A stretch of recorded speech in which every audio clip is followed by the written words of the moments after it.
বন্ধুরা, সবাই কেমন আছেন? আশা করি ভালো আছেন। আলহামদুলিল্লাহ আমি ভালো আছি আপনাদের দোয়ায়।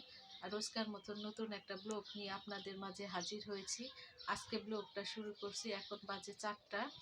তো আমি আজকে সকালবেলা কি কি করছি আপনাদের সাথে শেয়ার করছি, দেখাইছি যতটুকু পারছি। আজকে চুলা ধুইছি, ফ্রিজ ধুইছি, তারপরে মনে করেন ঘর সাবান দিয়ে মুছছি, প্লেট বাসন ধুয়ে গোসল করে নামাজ পড়ে কোরআন পড়ে আপনাদের মাঝে বসছি যে এখন একটু কথা বলি আপনাদের সাথে।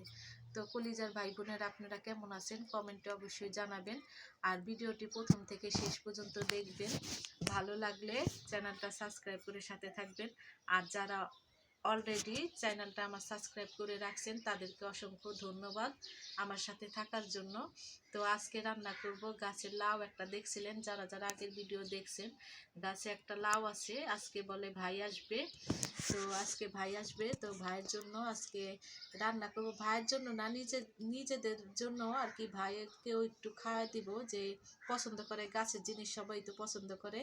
তো গাছের ভাইয়েরাও খাবে, আমরাও খাবো।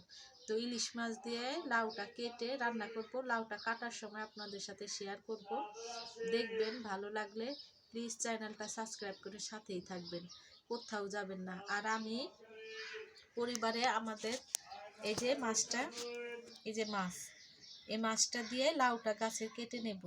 আর আমাদের পরিবারে আমি একজন, যে সব কাজে আমাকেই যেতে হয়, আমাকেই সব কাজ করতে হয়। কি করব না, যে কোনো উপায় নাই। আর ছেলেরা আমাদের বলতে ছেলে মানুষ নাই। আমার 2টা ভাই, এক ভাই তো মনে করেন আপনাদের সাথে শেয়ার করি না। এক ভাই ওই পারে থাকে, নদীর ওই পার আর কি, ঢাকা, পুরান ঢাকায় থাকে। সে বাসে চাকরি করে, বাস চালায়।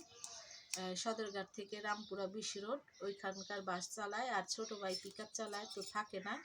আর আমার পরিবারে আপনারা জানেন যে আপনার ভাই প্রবাসী, তো সে বিদেশ থাকে। আমার সংসারের কাজ কাম, আমার সব দায়িত্ব, সব কিছু আমার। আর মার দায়িত্ব, মনে করেন মার বাড়ির দায়িত্ব আমাকে দেখতে হয় সব কিছু।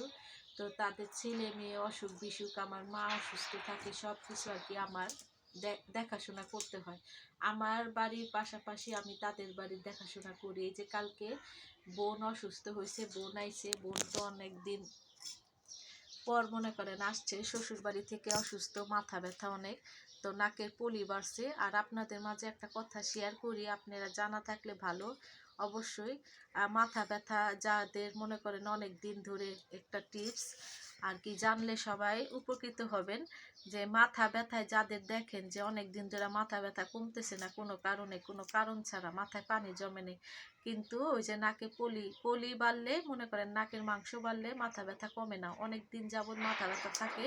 তো এই পলির যত পর্যন্ত মনে করেন চিকিৎসা সঠিকভাবে না হবে, তো তত পর্যন্ত মনে করেন নাকের মাংস না কমবে, ততদিন পর্যন্ত মাথা ব্যথা কমবে না। তো আমার বোনের অনেক দিন ধরে মাথা ব্যথা, তো অনেক চিন্তিত ছিলাম যে কিসের থেকে মাথা ব্যথা। আর মাথা ব্যথা মনে করেন 4 দিন 5 দিন একলাতারে থাকে। তো মনে করেন মাথা ব্যথার জন্য এক্সরে দিছে। তো মহানগরী হাসপাতালটা নয়াবাজার, সেখানে অনেক ভালো, মিরপুর হাসপাতালের থেকে। তো নয়াবাজার মহানগরী হাসপাতালে গিয়েছিলাম, সেখানে পরীক্ষা দিছে, এক্সরে দিছে বাহিরে থেকে করার জন্য। তো এক্সরে করছি, এক্সরে যাবত এক্সরে করতে মাথার 500 টাকা নিছে। তো মেডিপ্যাড, নয়াবাজারের ওই পারেই মেডিপ্যাড হাসপাতাল আছে, ক্লিনিক, সেখান থেকে করছি। আর করার পরে রিপোর্ট দিছে পরের দিন দেখানোর পর ডাক্তার বলল যে তার তার নাকে মাংস। তো আরেকটা পরীক্ষা দিল পরের দিন, তো অ্যালার্জির পরীক্ষা করলাম, সেটা 1000 টাকা নিছে। তো পরীক্ষা করার পরে ধরা পড়লো যে নাকে মাংস বাড়ার কারণে মাথা ব্যথা। তো সেটার জন্য স্প্রে, ওষুধ, অনেক যাবতীয় অনেক ওষুধ দিল 4-5 দিনের। 5 দিন পরে আবার খেয়ে যেতে বলছে।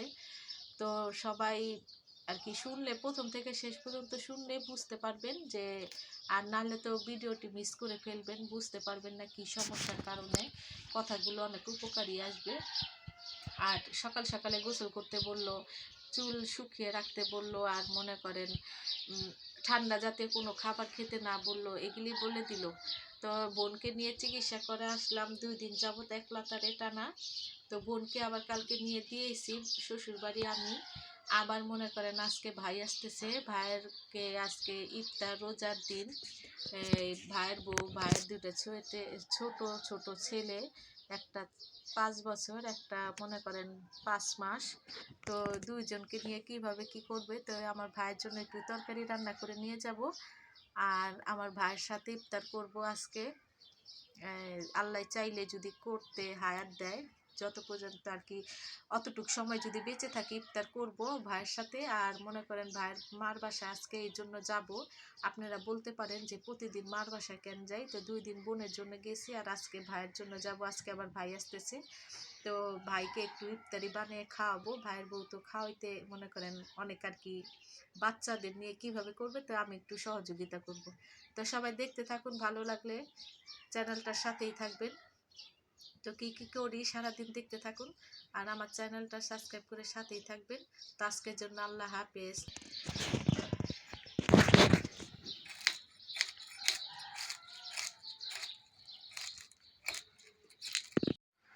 কলিজার আপুরা ভাইয়ারা, আজকে ঘুম থেকে উঠে ঘর দুয়ার গুছাইতাছি আর কি, চুলাটা পরিষ্কার করে নিলাম। চুলাটাই যে দেখতে পাচ্ছেন, চুলাটা পরিষ্কার করে নিলাম।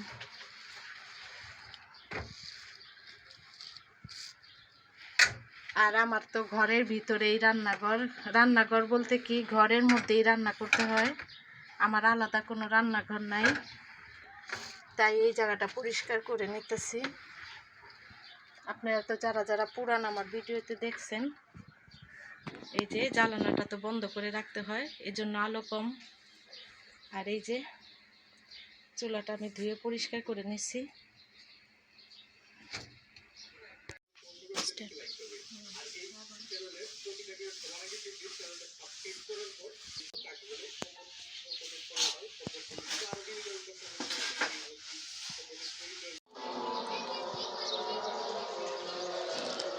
দেখো ঠাস করে নিচে নেমে যাবে ভাত।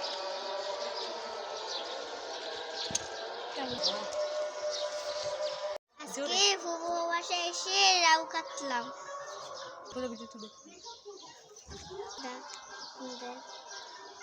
মাশাআল্লাহ, কত বড় লাউ!